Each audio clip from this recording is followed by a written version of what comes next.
Welcome everyone to another edition of Ozarks Voices. My name is Tom Peters. Today's date is November 15th of 2016. And our special guest today is Jaynie Chowning. Jaynie, welcome. Thank you. And we're in the Chowning residence here in Springfield, Missouri. So the primary thing I wanted to speak with you about today is your father. He was born Eli Earl Simon Jr. Correct. But most people would know him as Si Siman. That's right. That's right. Who was very instrumental in the success of KWTO AM radio, as well as, I would say, the music scene in Southwest Missouri, and the Ozark Jubilee may have been his crowning achievement. What do you think? Do you think that Ozark Jubilee was what would you say was your father's crowning achievement? I'll phrase it as a question. Well, I really think it all built up to what he really loved in the very beginning, and that was the song. Mm-hmm. So after the Jubilee was all over, and he went on to be a music publisher Mm-hmm. and work with songwriters, I think he was just always fascinated with the song.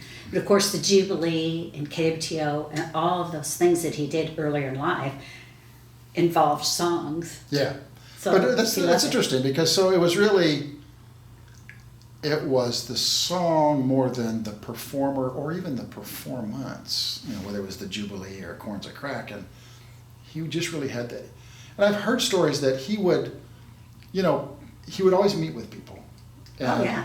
and he would just say, let's hear you sing, or let's, sing me a song or play me a song.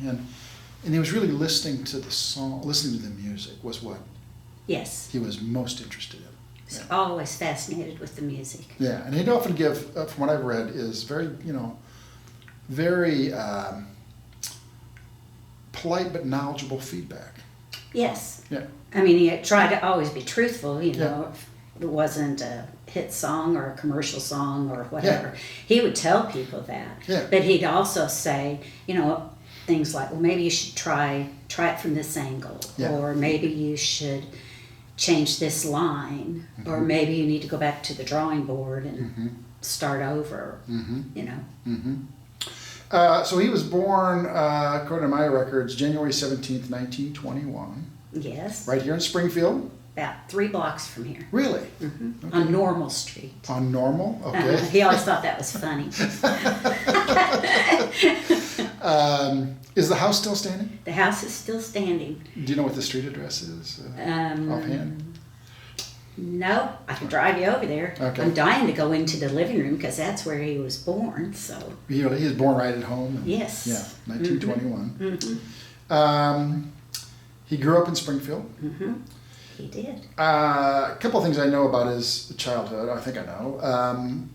He served as a bat boy for the Springfield Cardinals. Yes, he did. Did he have any memory? Did he ever tell you any memories of serving as a bat boy? Oh yeah, his loves were baseball and music. Oh, okay. So that it was like a toss-up between what his career was going to be. But he was a bat boy for the Springfield Cardinals, and then he went on to become a chauffeur for Charlie Barrett, who was the talent scout for the Cardinals. Oh. So Daddy would drive him around the country, and they'd carry a box of new baseballs in the car, go around try to find kids playing ball out in the country somewhere, and they'd just toss this new box of balls out there. Well, most of these kids were out in the country, had never had a new baseball. Right. So they were thrilled. And then Charlie Barrett could see who was really Watch him talented. play. And Yeah. Interesting. Mm-hmm. So Charlie Barrett, I don't know much about the St. Louis Cardinals organization, but there was another, I guess he was a scout, I don't know, Branch Rickey. You ever hear about Branch Rickey? Yeah, I don't really know about Branch Rickey. I've just heard Daddy talk about. Was Branch Rickey before your father got involved in? No. Was he the owner? I think he might have been. I don't know what his role was, but I know that he was involved in breaking the color barrier, as they say, with Jackie Robinson. And that he must have been a scout or something, because he'd come down to Springfield a lot, and I ran into it because he would often stay at Charlie Sansone's hotel downtown, and that he was a lot of fun when he was in town. I think he was the owner or the president. And what happened was Daddy would drive Charlie Barrett around the country, looking for the talent. Well, then Charlie Barrett had a heart attack and died. Oh. And so Daddy went into Ranch Ricky's office and said, I want this job and I can do this job. Uh-huh. And he said, I have no doubt that you could do this job, but this organization just does not hire 17-year-olds. So he was in high school then, Central High? Yes. Graduate of Central High. Mm-hmm. Before we get to high school and college and his service in the armed forces, somewhere again I read that when he was 13 years old, he had some kind of a wagon or a cart that he would sell things like popcorn and popsicles and candy, I suppose, I don't know, on the street. And he'd often kind of, I guess KWTO, so if he's 13, that would have been in the mid-30s, Depression era. I think they were probably, I don't know if they were across from the Shrine Mosque by then. I don't know when KWTO moved to across from the Shrine Mosque, but... I believe they were across from the Shrine Mosque, and the goal was Daddy took an orange crate and put wheels on it, put dry ice in it, and he went around town and sold popsicles and popcorn, and his goal was to make enough money to take he and his dad to St. Louis to see the Cardinals play. Oh. So his dad told him that if you earn the money, I'll take you. Well, yeah, they knew they couldn't go unless they had the money. So Daddy, being the entrepreneur he was, decided this would be a great way to make money. Of course, he loved popsicles and he loved popcorn. So if there was anything left at the end of the day, that was good for him. And that's how he got involved with Ralph Foster. So Ralph Foster noticed him, that he was an enterprising young man. Well, he sold him popcorn and popsicles at KWTO. And Daddy was doing pretty good until some policemen asked him if he had a peddler's license. And of course he didn't. But he did have enough money to go to St. Louis, so they did get to do that. Uh-huh. And later, in the later years, Daddy went back to Uncle Ralph and said, you need to hire me, and if you do, I'll make you a lot of money. And Uncle Ralph said, yeah, I believe that's true. And Daddy said, and if I make you a lot of money, will you give me part of it? So Ralph said, well, okay, And that was their gentleman's agreement. That was their gentleman's agreement that lasted till the end of Ralph's life. So he went to Central High, and any other stories about his childhood that he would love to tell you? You have a sister and a brother. I have a sister and a brother. Okay. He had 2 half-sisters. Okay. He had his own ball team when he was at Jarrett. Really? And I guess there was a rival team, but they were actually all friends, And so I guess the teams got mad at each other one day and decided they'd fight it out. And so since Daddy had his team and Willard Savage had the other team, it was Daddy and Willard Savage that were going to fight it out. And Daddy said grabbed each other and started rolling on the ground, and they rolled into a thistle plant. So that was the end of the fight, and his mom had to pick thistles out of him for a week. So it was a draw, huh? It was a draw. Because of the thistle plant. Went to Central High, and then,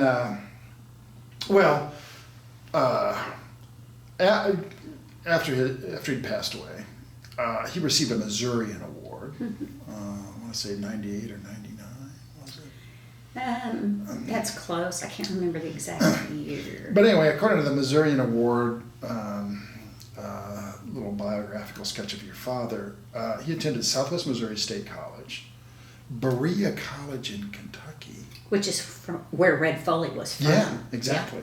Yeah. So that's antenna going up on that. He was at Berea for a while. Then Duke.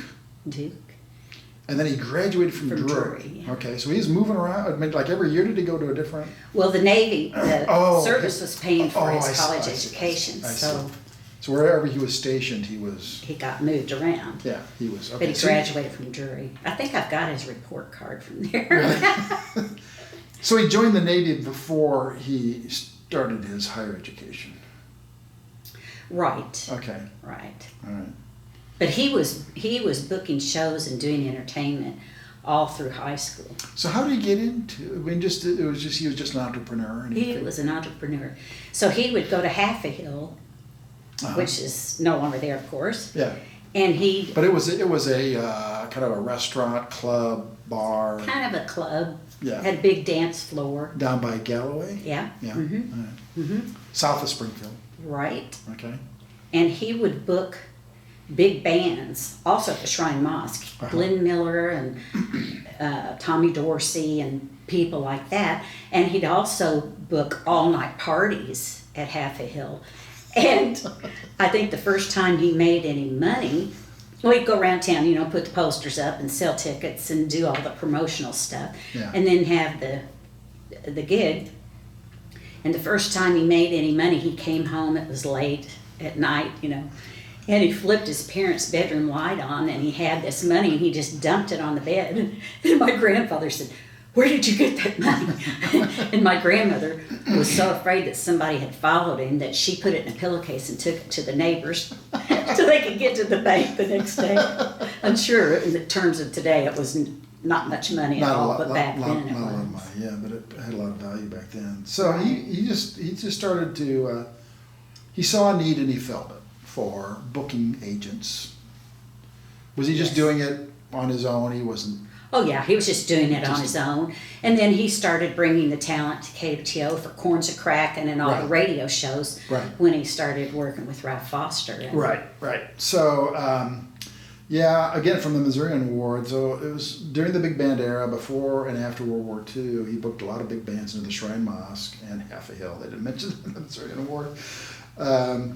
Tommy Dorsey, Glenn Miller, but he also booked, according to this, acts like Mel Tillis. Oh yeah, they were lifelong friends. Sally Rand. Yes. Now she was a risque fan dancer. Yeah, she was like a fan dancer. Mm-hmm. All right. Yeah, Ray Price. Ray Price. According to the Missouri Award, he also booked some acts at the Ozark Empire Fair. Yes, he did the grandstand shows. Really? Uh-huh. He always did the grandstand shows for years. Huh. And so that was fun because he'd have to go out there, and check on them. And we loved to go to the fair, so he'd take all of us. The Morrises and the Simons would go to the fair. And wow. Shows. So he served in the South Pacific during World War II? Mm-hmm. Did he see action? Yes. He was on a ship. He went to the Aleutian Islands. Mm-hmm. And he was one of the people that could communicate with another ship through his hands, some kind of special sign language that the Navy had. And he could do that, and he also helped predict the weather. He was always interested in the weather.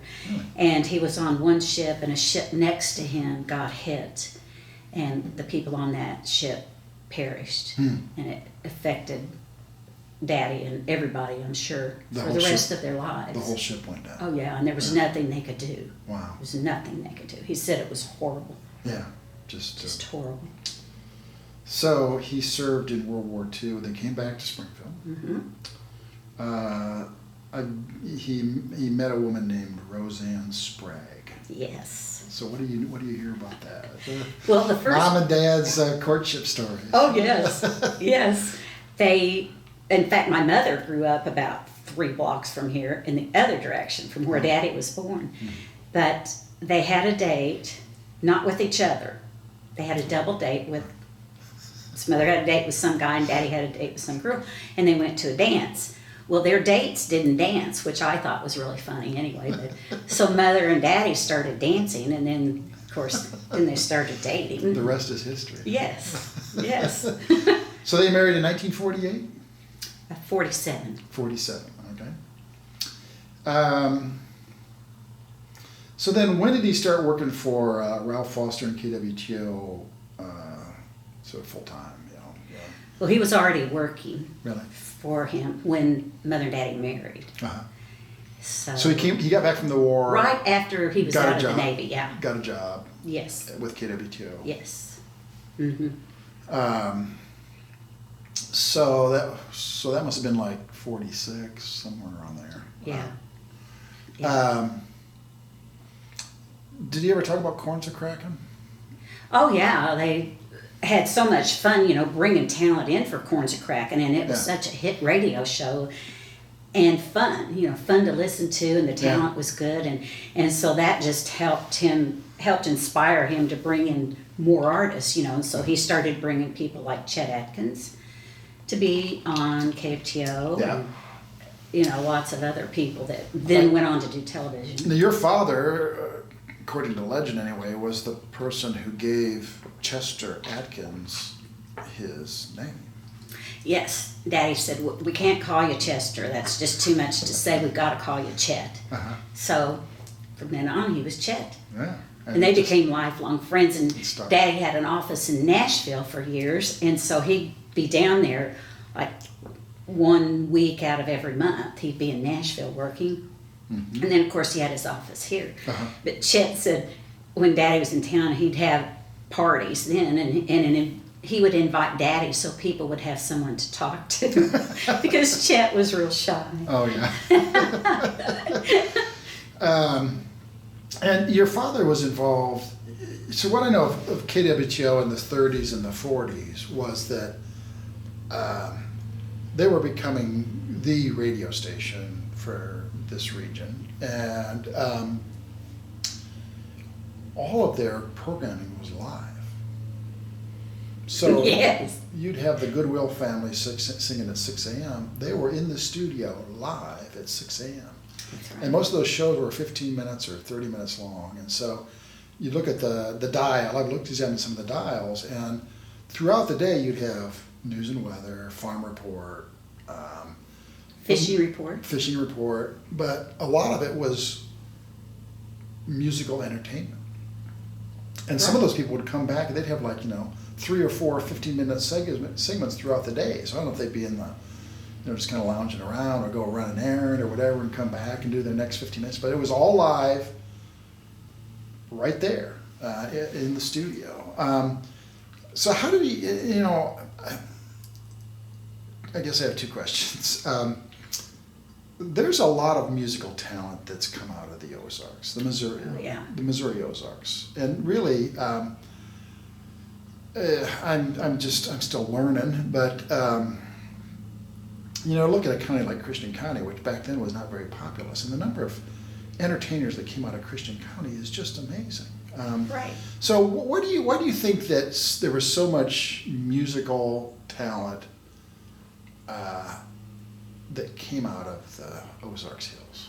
Well, I think a lot of the people back then, they didn't have a lot of entertainment. Yeah. And so they'd work really hard all week, and then on the weekends, they'd get together and they'd play music and dance, and they'd have potluck suppers, and people just passed that down from themselves to their kids to their grandkids, and it just ended up being a lot of talented musicians in this area, and they were on the Jubilee and on the radio. Exactly. That's where a lot of that talent on the Jubilee and Corns A Crackin was not national talent that was brought in, but it was local talent. Right. That Speedy Hallworth. Yeah.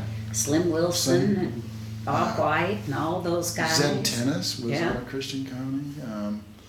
The 4 Pitchhikers were out of Nixie. There's just a lot of local talent. So your father would go. He was partly of his job was like being a talent scout, right? Definitely, he was a talent scout. Yeah, and he'd bring them in. And, right. Some of them went on to great things, and other, did he find how did Porter Wagner come? Well, Daddy was coming back from a meeting in Memphis, and someone had told him that there was this kid down there that had a pretty good voice, and so Daddy decided he'd stop there in West Plains. Porter worked at a meat market, and so he went in and introduced himself and asked Porter if he'd sing him a song. So he came out behind the meat counter and sat down and played him a song. And Daddy said, you need to come up and be on the radio. Why don't you come up to Springfield and I'll put you on the radio. And he bought him a suit and got him all situated and put him on KWTO, and he got him a record deal later, and they were lifelong friends. Yeah, so he was just, he'd listen and kept his ears open and just hear if somebody says, oh, so-and-so has a great voice, or they really can play the piano or the fiddle or the guitar or whatever. And then you go out and listen to him and say, and he had the ear, so he could discern. He couldn't read music. Yeah. But he said he could hear a hit if it came to him on a piece of barbed wire. But he did have an eye and an ear for talent. Yeah. Okay. So he was I don't know what his title was, but he was involved in sort of the entertainment portion of KWTO's broadcasting. Right. Which was a major part of it. It was a major. He did syndicated radio shows out of Hollywood with Smiley Burnett and Tex Ritter and Tennessee Ernie Ford and those people. And of course, all of this time that he was doing all this, he was making great connections that he used for the Jubilee. Right. When they started the Jubilee. So, and what he'd do is when he brought big talent to KWTO for the radio shows, and when he did the Jubilee, he would fill in with all the great local talent that was around here. So it was just great fun for everybody. Yeah. Now, I don't know, did your father have the idea for Corns A Crackin' as a hillbilly variety show? Or? No, I don't think he had the idea, but he did bring in the talent. He helped produce it. Yes. Yeah. Now, let's talk economics for a minute here. So, okay, I'm lost. a lot of that early, a lot of those early performers did it either for nothing, no monetary gain, or they knew that really it was about exposure, and they got the exposure through KWTO, and then they could go out and do a barn dance or a community festival or a pie supper or whatever, and that's how they made their money. And so even up through the Ozark Jubilee, what a lot of people may not know is that there was the nationally broadcast weekly program, but then they'd go out and do shows. Yeah, fairs. Traveling shows. Sure. They had like a traveling Ozark Jubilee troupe. And sometimes during the Jubilee, they would have two shows on Saturday night. One would be just for overflow, and one was the nationally broadcast show. I think they did the same show twice, but I don't know. Did your father ever say? Man, it must have been just a grueling schedule, too. It was a terribly grueling schedule during the Jubilee years, because Daddy was working on the show that's coming up in 2 weeks, the show that's coming up in a week, and this week's show. Yeah. And he was booking everybody. Right. He was scheduling everybody. Sometimes people got sick. Sometimes they were traveling, doing a show somewhere else, and then they couldn't get to Springfield, and he'd have to... Might get drunk, might get mad. Yeah, who knows? Anything happened. And then he'd have to find somebody to fill in, fill the time So it must have slot. been just crazy every week. Oh, it was crazy. And the other thing that just amazes me is that there was no summer hiatus. Oh, gosh, no. They did 52 shows a year? They did maybe even more than that, because they did, film some of them Right. to play later. Right.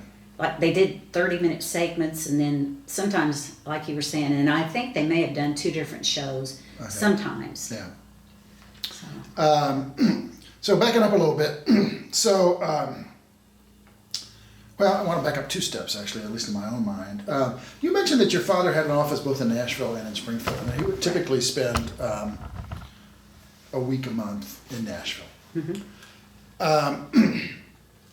I've heard a lot of people say that there was a time there, right around the Jubilee years, where it wasn't a foregone conclusion that Nashville was going to become the country music capital of the world, and that Springfield was kind of giving it a run for the money. And, it was your father's efforts, Ralph Foster's efforts, a lot of efforts, but it was also the fact that that group of people realized the potential of television before the Grand Ole Opry in Nashville did. Oh, yeah.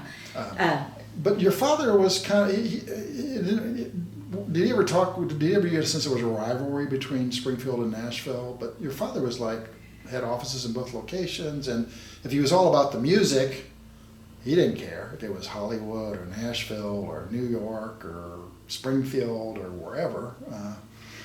Well, he got along with everybody, and he did realize that if he was going to segue into music publishing, that he would have to have an office in Nashville or move to Nashville, because that's that's basically what happened with the Jubilee.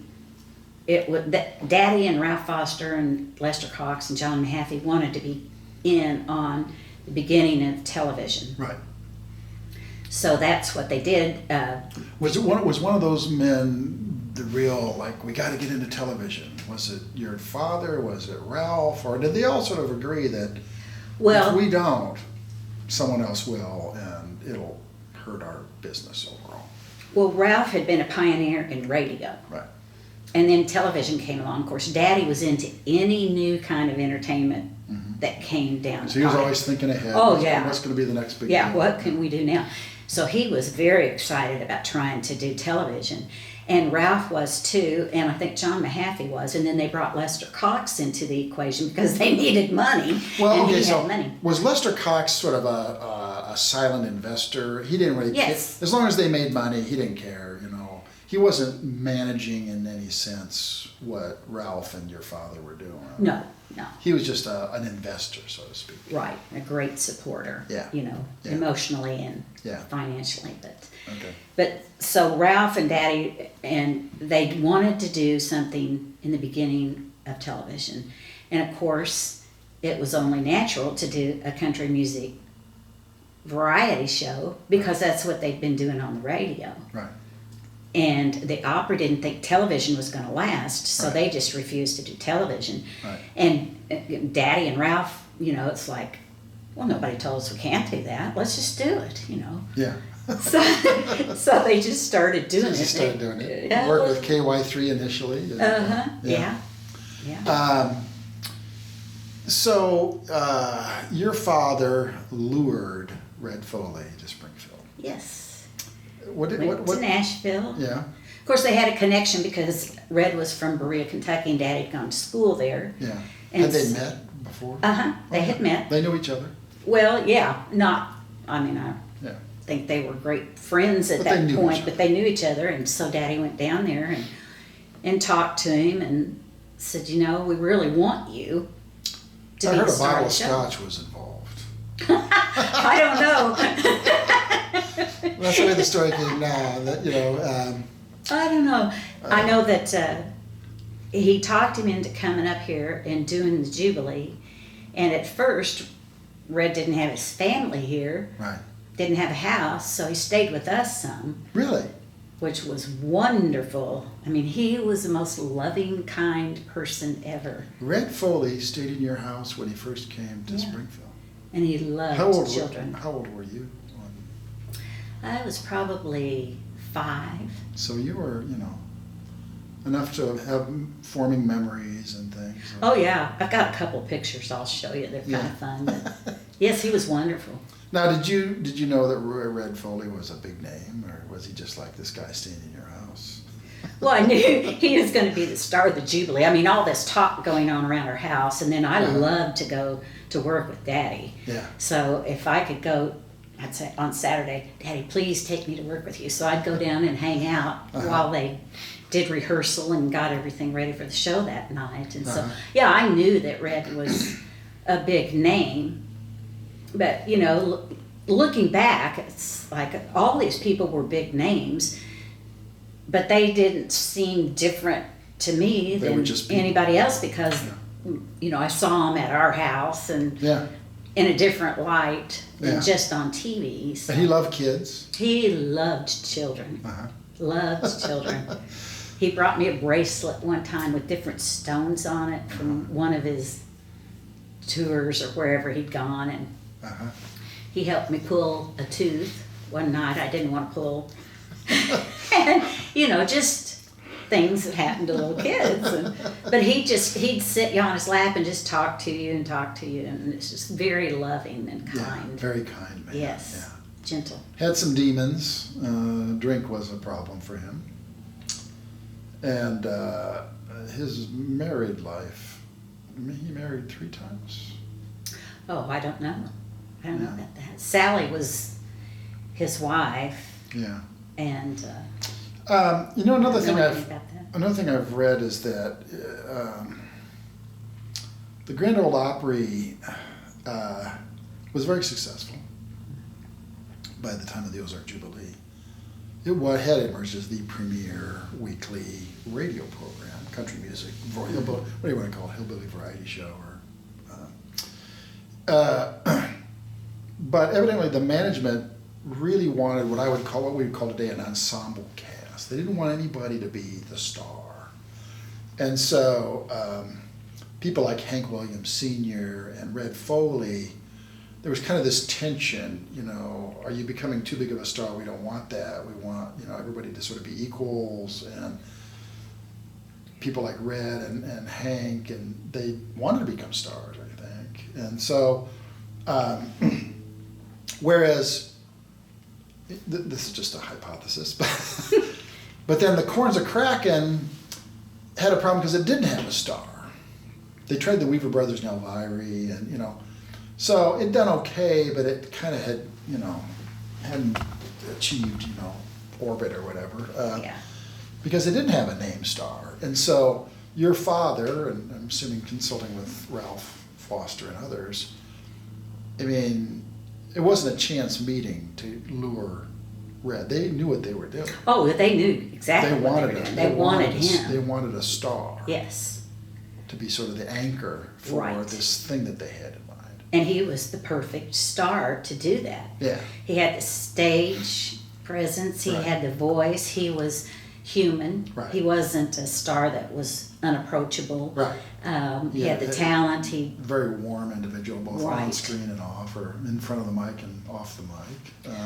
Well, and if you think about it, I mean, the Opry didn't want to do television, so when they started the Jubilee, all the stars, or the people that wanted to be stars, were thrilled to have that national exposure because it equated to more jobs, more record sales, more of everything that they wanted. Mm-hmm. So it was a great opportunity. So that was one opportunity. So they had television coming in. Television as technology had been around for a while, but between the war and things, it just hadn't really started taking off. But now, people looking at it said, this is going to be a big thing, and need to get in on the ground floor. So you had that technological innovation. You had really an explosion in interest in country and western music that really radio fueled, I think. That's my understanding. And then kind of this regional development going on. And then you had these really talented individuals. So it was almost like the perfect condition. The conditions were perfect for what happened. Great combination of everything. But, a little thing can cause problems. So my understanding is that it started off, I think actually the Ozark Jubilee started as a radio program for a while. And then it got into KWTO, started doing it as a local television broadcast. And then, NBC and CBS had been well established by this time as radio broadcasting. But then there was this upstart called the American Broadcasting Corporation, ABC. Yeah. And so, again, they were they approached ABC because ABC was trying to, gain legitimacy and, viewer base. Right. And so they approached ABC as sort of the upstart network and said, we have a concept for you. So did your father go to New York to sell the concept? Yes. Yeah. He went to New York a lot of times to sell the concept. So it wasn't like, they didn't pitch it and they said, yeah, sounds good, let's try it. They really had to convince them. Yes, they had to convince them. And then they had logistical problems because... Yeah, I was going to get to that. So so that... They said we could suck, but we couldn't blow. We can't blow. So what he meant by that was that in Springfield they could pull in national broadcasts, but they couldn't originate a national broadcast from Springfield. So they started looking around, and Columbia, because of the university, because of football, had the ability to blow. Right, that's exactly right. There's a joke in there about their current football fortunes, but I won't go there. So in the early months of the national broadcast,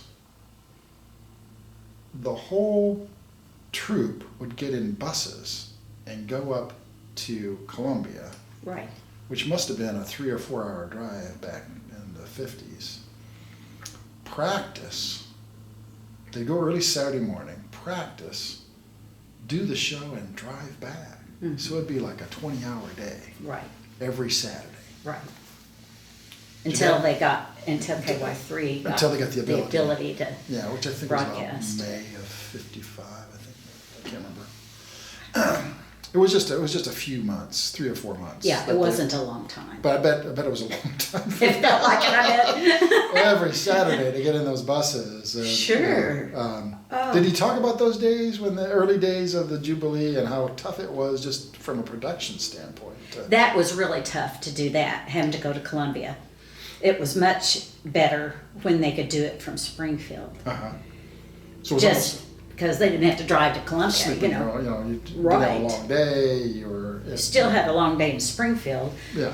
but at least you didn't have to make the drive back. 8 hours of And travel. I remember, Daddy coming home after he'd be at rehearsal all day on Saturday, and he'd come home and he'd eat a bite and he'd take a nap before he'd go back for the show that night, because, it was always a long night. Yeah, yeah.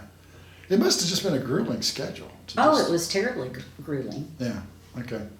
So they got it struck a chord with the American public, and it was.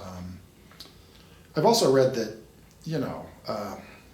advertising is a big part of television, and even then they knew that they were trying to attract certain demographics. And in the early days of television, some shows would be. They could attract the male demographic. Adult males would just eat it up, but females and kids could care less about Gunsmoke or whatever. I was always a big Gunsmoke fan. Oh yeah, okay. Well, I'm not maybe Gunsmoke, but they had a hard time finding programming that would appeal to adults, children, male, Right. female. Right.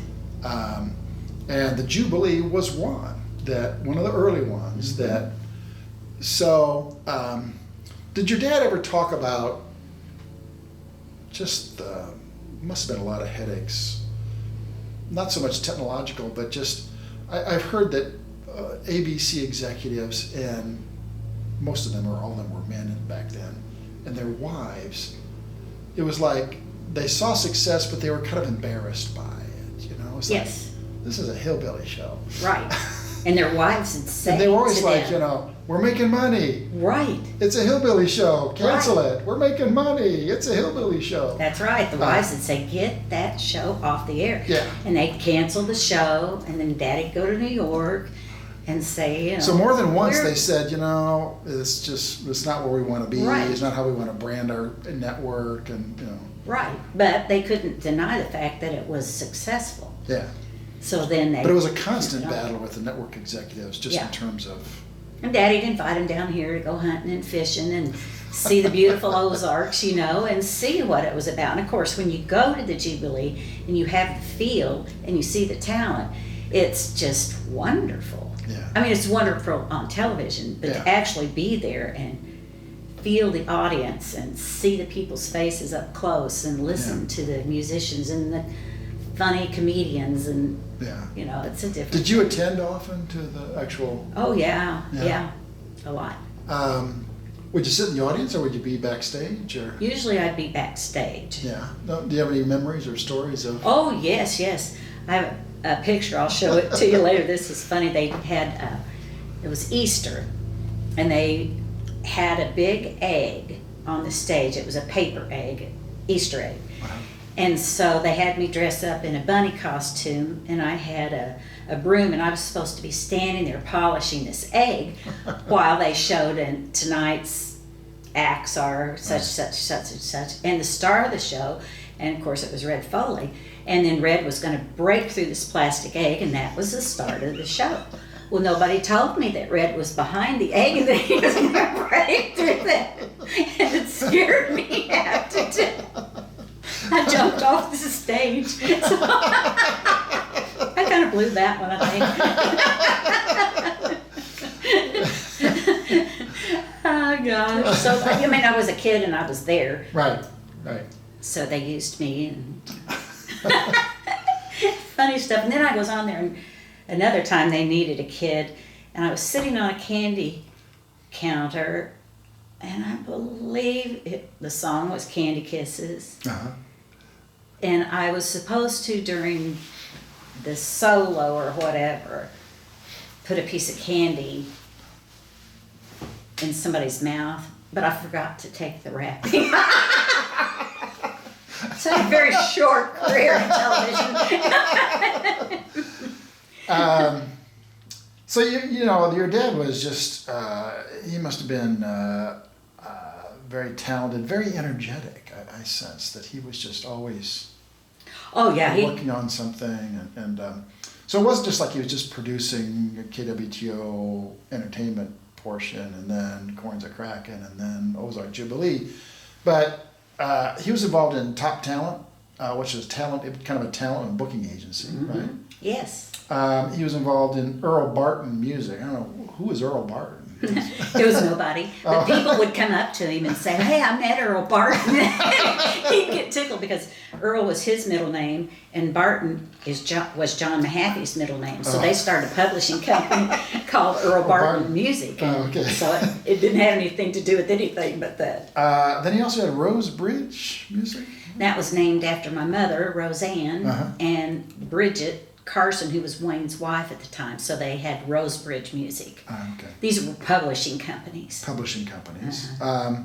They had a transcription service called Radio Ozark. Yes. Explain to us, what is a transcription service? Well, the way I understood it is that Daddy owned the kinescopes for the Jubilee. Yeah. And so they had to transcribe everything that went on every show. Oh, I see. And one way they did that was through the kinescopes. You know, I think they filmed. To transcribe. To say, this is what Kinescopes are happened. like big Right. circle films that nobody can play these days, of course, you know. But they had to transcribe it, and they had to. I think they had to have a written transcription also. And periodically they had to send them to New York or L.A. or wherever. Satisfy the advertisers. Right. Yeah. I remember Dickies Jeans was one of the advertisers. Yeah. And they would send blue jeans to my brother. He would be the trial kid. They'd see how long it takes Scott to wear the knees out of the jeans.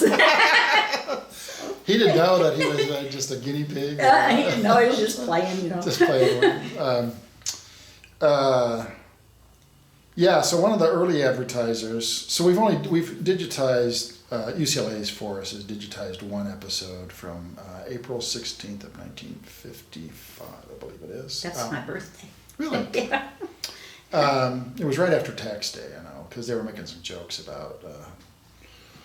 I paid my taxes with a smile, but the IRS wanted more than that, you know, that kind of thing. But one of the advertisers was Regal Beer.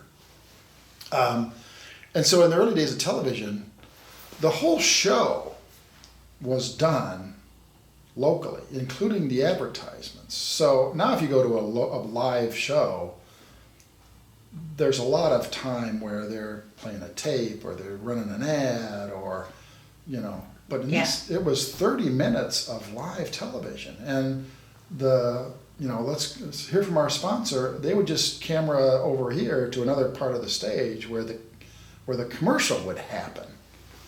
Carter's Little Liver Pills. Yeah. Massey Ferguson. I think they did some Massey Ferguson. Massey Ferguson, was another advertiser. Ads out where the KWTO transmitter was, at the corner of Fremont and Republic Road now. It was Highway, yeah. And I think they did a couple of Massey Ferguson advertisements out there, yeah. They'd cut to that remote location. Right. Show a tractor plowing a field or something. Yes. So the Ozark Jubilee run was an amazing run. Toward the end, Red had ongoing problems with alcohol abuse, and the IRS was trying to fine him for income tax evasion. Yeah. And it must have been hard on everybody to have. It was terrible. The star of the show under that cloud. Yeah. Plus, it wasn't true. They thought he had cash stuck back and that he was not paying taxes and had all this cash hidden, which was just totally untrue. Yeah. And I think there were 2 trials. I forget, the one maybe was I don't know if it was a jury trial. Then they charged him again, and then he was exonerated. So he was never convicted of. Oh, no, he should never have been charged. Yeah, yeah. But it damaged his reputation. May have been a contributing factor to the demise of the show. I don't know. I don't know. Did your about dad ever that, talk but- about it? I mean, Oh, yeah, we talked about the IRS problem. Because they wanted Daddy to testify against Red. really? And Daddy said, well, I have a problem with that. And they said, what's the problem? And he said, Red didn't do anything wrong. So I'm not testifying against him. Mm-hmm. Well, that didn't set well with the IRS. Yeah. But they went after him, after Red, Mhm. and but he was never convicted of any wrongdoing. No. Or ruled that he No. evaded taxes or anything. No. But the show ended. Did your father have anything to do with the 5-Star Jubilee that Yeah. went over? He produced that too? Yeah. Yeah, Mhm. okay. So what happened after the Jubilee? He continued doing all the things he was doing. It just was the show wasn't being... Was he involved in Slim Wilson's show?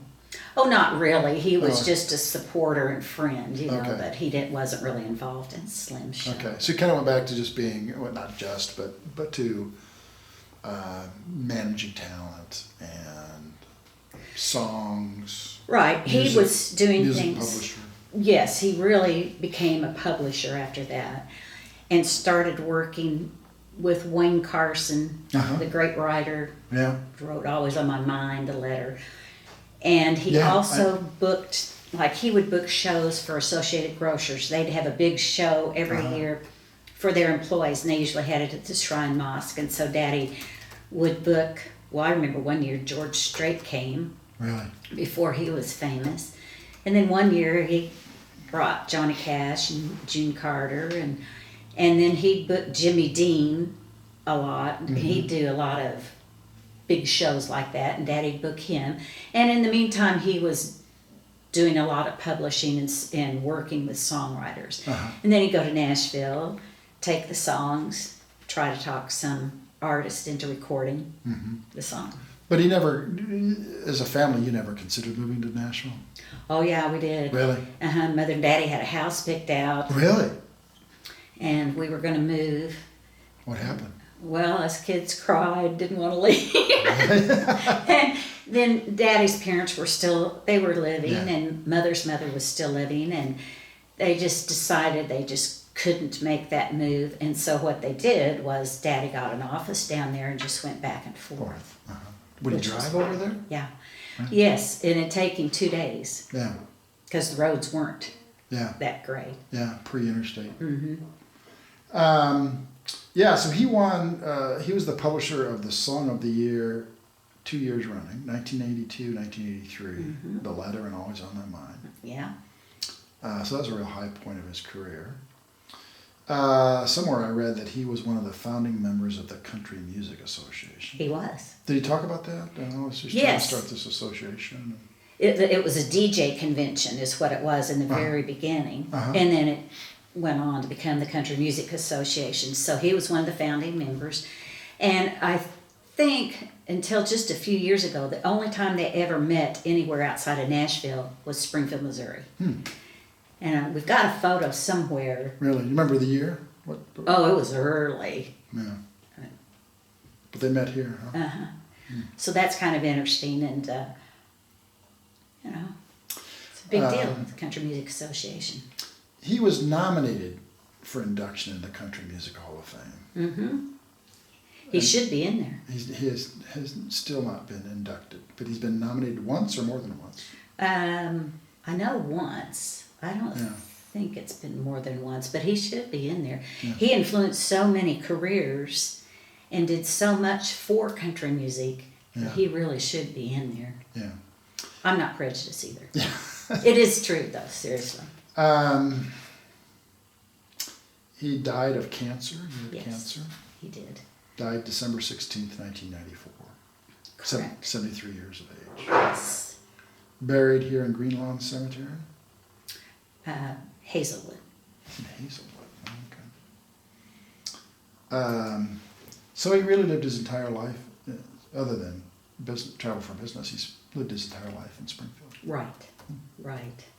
And he had other interests, like he was a Shriner, and Hogan Dobler was the imperial potentate over the North American Shriners, and Daddy became his aide. Really? And so they traveled to every Shriners hospital in the world, including a trip to the Holy Land. Really? So that was very important So to Daddy. he was very involved in the shrine. Very involved in the Shrine and the Heart Association. He was very involved in that. Somewhere I read he was a lifelong member of St. Paul United Methodist Church. He was. Yes, right down there at Walnut and Jefferson. That's where we went to church. His parents went to church there, and we went to church there. Good. Well, it's been a pleasure learning more about your father's life. Is there anything else that you'd like to just tell us about your father that I didn't bring up? Or? You did really well. We've covered a lot of ground here. But yeah. On a family standpoint, he worked so hard, and work was very important to him. But family time was wonderful. He loved family time. He loved family time. So if he wasn't working, then it was family. We had ponies, and we sold ponies at Rosie Acres.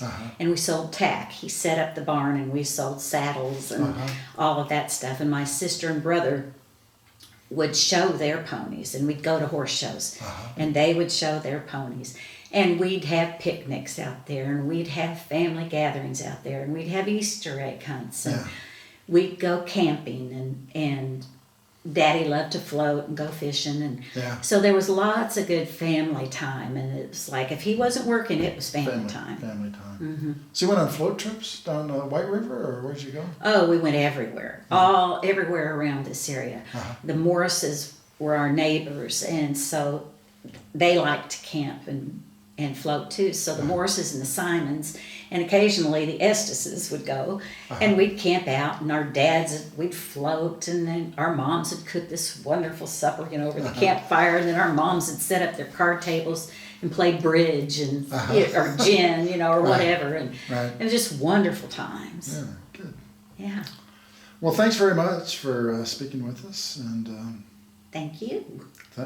Your father was just an amazing person. He sure was. Yeah. Sure was. His motto was "Think Spring. Life is short." Think spring. Life is short. All right. Yeah. Thank you very much. That was great. Thank you.